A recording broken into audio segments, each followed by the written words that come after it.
Hello everyone, and welcome to worksheet 1B, or the explanation of worksheet 1B for college algebra. This is the regular college algebra, so MAT121. This is Mr. Griesel, and I'm going to walk you through a couple of the examples from this worksheet. And once again, it's talking about functions. We talked about functions on the first worksheet. On the second worksheet, we just go a little bit more in depth. Nothing incredibly difficult, but hopefully you don't have any trouble with it. So for number 2, let's go ahead and jump right into it. Number 2, what they say is solve this function for x if f of x equals 0. So this is really straightforward. All you're going to do is take the f of x on the left side of this, replace it with the 0, and then solve it. So that's what I've done on the first step here is I put 0 in for f of x. The right side is being divided by 5, so to undo that, I'm going to multiply both sides by 5 first.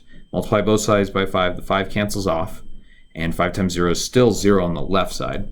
I'm left with 3x minus 4, add 4 to both sides, and then divide both sides by 3. You end up, the 3's cancel out, and that ends up giving you 4/3. So we can leave it as an improper fraction. That's not a problem at all.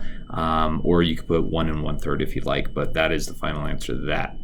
Okay, the first 6 problems are kind of simple like that, where you're just replacing f of x with 0 and then just solving for x. So it shouldn't be too much trouble on those. Let me know if you have any questions on those. Number 7 through 10. I'm going to show you all of them because this is kind of based on the definitions of function and one-to-one. So what this looks like, if something's a function, you won't have any of the first inputs. So remember, in an ordered set, you have an x and then a comma and then a y. The first number is always what you're plugging in. The second number is always what you're getting out. So for these two sets, we have a set A and set B. A is all the inputs, so we're plugging in an A, a B, and a C. And then the set B is what we're getting out. So we're getting a 0, 1, 2, and 3 out.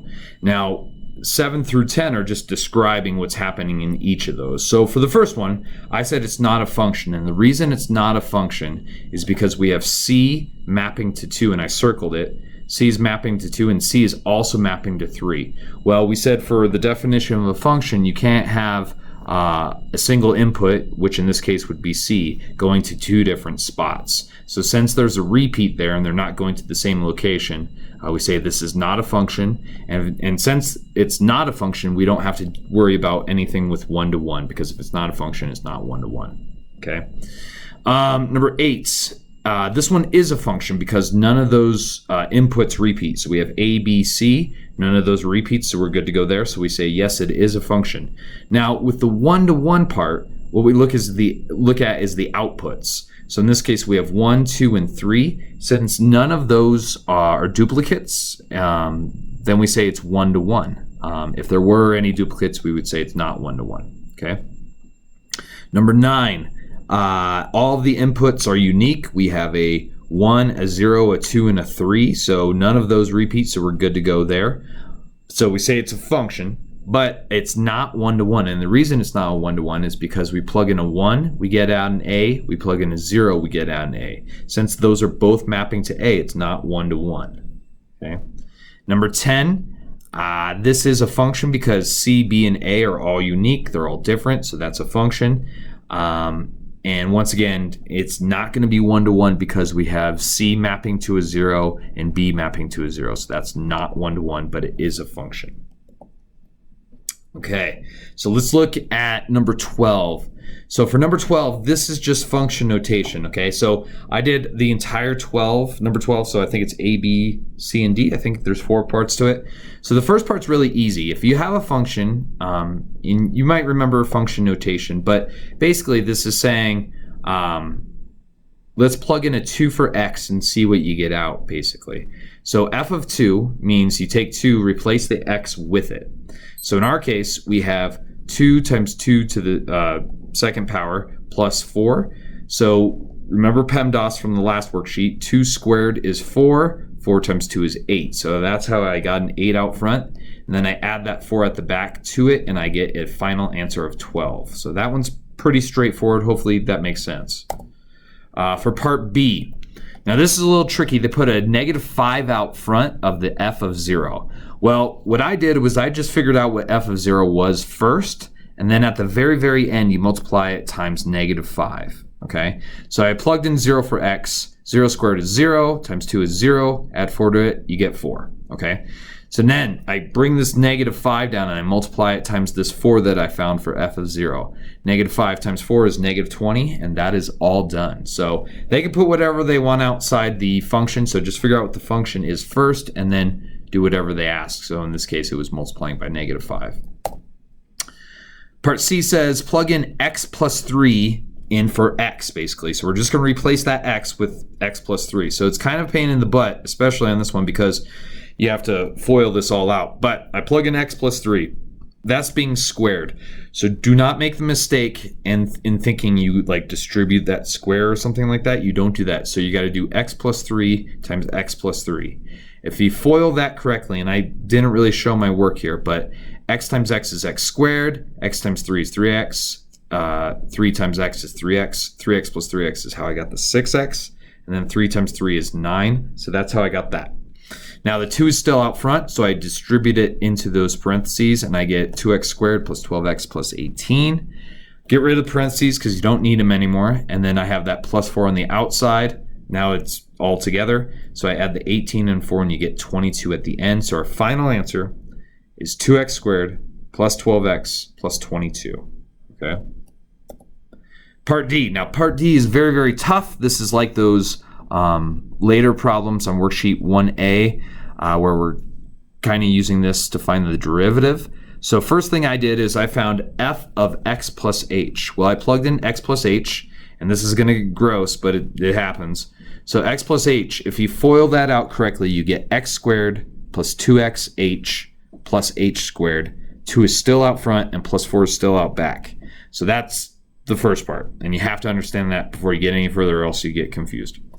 So I distribute the 2, and I get all that, and now the 4 out back can't really add to anything because there's nothing without a variable on it, so we just leave that alone. So that is our f of x plus h, so that's done. Now the f of x is really, really easy because it's already f of x, so I just call it 2x squared plus 4, okay? So now I plug those into the whole formula. So I have f of x plus h, I have the f of x, so I just plug it into that formula. I get this, all this gross stuff up front. I have a minus sign, and then I have to, you can't forget to plug the second part in parentheses. And the reason it's in parentheses, once again, is because that negative sign is not only going to go with the 2x squared, but it's also going to go with that positive 4. So you can distribute that negative or just keep track of it. So 2x squared at the beginning minus the 2x squared in the parentheses cancels it out, so it goes away. The positive 4 in the first part minus the positive 4 in the second part, that goes away. So the only thing we get left with is the 4x squared plus 2h squared. Now h is in both of those, and I'm dividing by an h, so I can cancel it off of both of those separately. So 4xh, get rid of the h, you're left with just 4x. 2h squared, well, there's two h's there, so they're both, one of them is going to go away, so you're left with just 2h. At the very end, we have 4x plus 2h. You can't do anything beyond that, so we call that done. Number 14, we're finding the inverse. Now, the way the inverse goes is basically you just switch the x and y, and then you solve for y, and then you're done, basically. So this is in function notation, or in other words, at the beginning of this problem, they call it f of x equals 2x minus 3. So I showed this next step where I took f of x and just called it y. It's the same thing, it's still your output, but I replace it with y just to make things easier.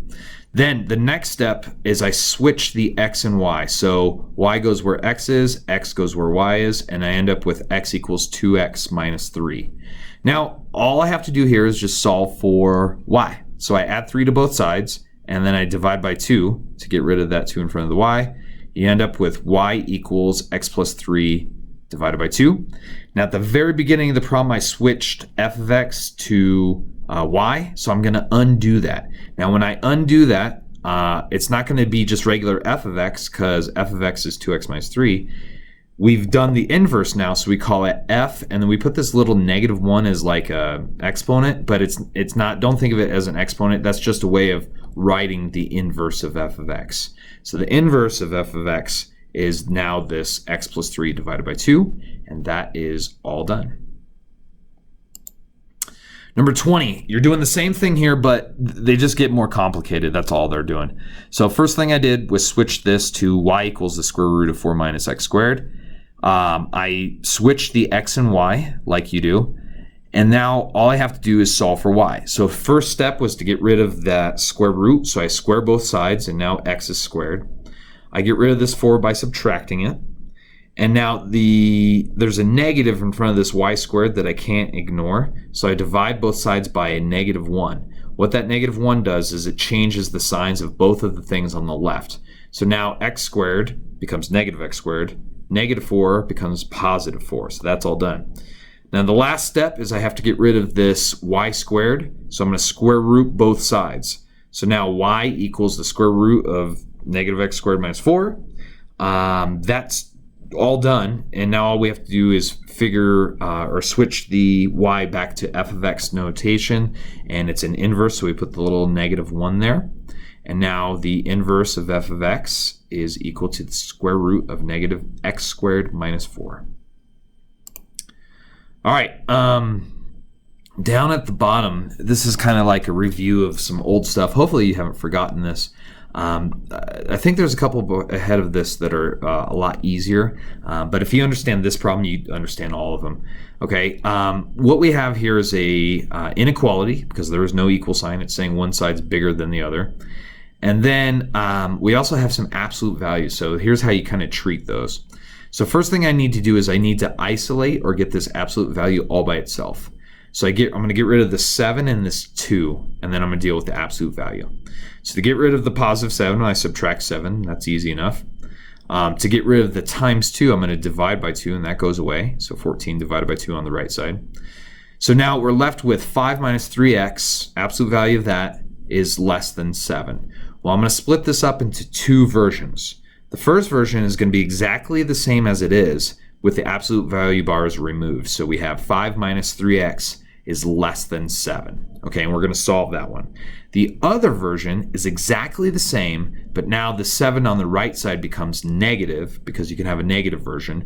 And when we do that, we have to flip the sign over. So it was less than, now it becomes greater than. That is the part that everyone goofs on this. So please just remember that and you won't mess it up, okay? So I'm going to solve each of these separately, and then I'll have 2 different answers. So looking at the left side first, I subtract 5 from both sides, divide by -3. Remember, when you divide by negative with the inequalities, it flips the sign around. So we end up getting x is greater than -2/3, and so that's all done, that side. We go to the other side, we subtract 5 from both sides, divide by -3. Once again, I'm dividing by negative, so I have to flip that sign around. So we get x is less than +4, because negative over negative is positive. So now I have 2 different answers. You don't know if it's the word in between them is and or until you graph it on a number line. Once again, if they go towards each other and it's just the area in between them, we say and. If they go away from each other, it's or, because it could be over here or it could be over here. So I put -2/3 on the number line. X is bigger than that -2/3, so it's going to the right. I put 4 on the number line. X is smaller than that 4, so it's going to the left. So it's this little region in between -2/3 and +4. So you'd say it's this and that, because it has to be bigger than this number and smaller than this number. So we can do a compound inequality, and I've done that as well. So x goes in the middle like it always does. And then you just got to be real careful with which direction your inequalities are going. So I always put the bigger number on the right, so the 4 goes on the right. The -2/3 is smaller, so it goes on the left. And I just make sure that x is still less than +4, and x is still bigger than -2/3. Now that one you're kind of reading backwards, but it's still saying the same thing. So that is all done. Okay, so that is it for worksheet 1B. At the end of this week, hopefully by Friday, so you don't have to do anything over the weekend, you'll have worksheets 1A, 1B, and 1C sorted out. 1D is the review. I'm not going to make a video for that because it's basically the same stuff as on A, B, and C. I am going to collect worksheets A, B, C, and not D from you next week. We are going to be taking an exam over this stuff. Hopefully this is a lot of review and you're like, oh yeah, I remember how to do this, or oh, I need a quick refresher, and you go, you figure it out and you got it good to go. We will have some type of quick quiz, and it's going to be more of a like an exam preview. So I'm going to give you something that looks real similar to the exam's going to look like, and I am going to give you a score for it, but it's not going to count for a lot, to be honest. And then the exam is going to look real similar to it, and hopefully that kind of precursor quiz can help you study for it a bit better. But like I said, I'm going to collect worksheets A, B, and C when I see you for the exam, and hopefully, if you have any questions, you can get those cleared up before then. All right, I will talk to you later, and get ready to go on your exam.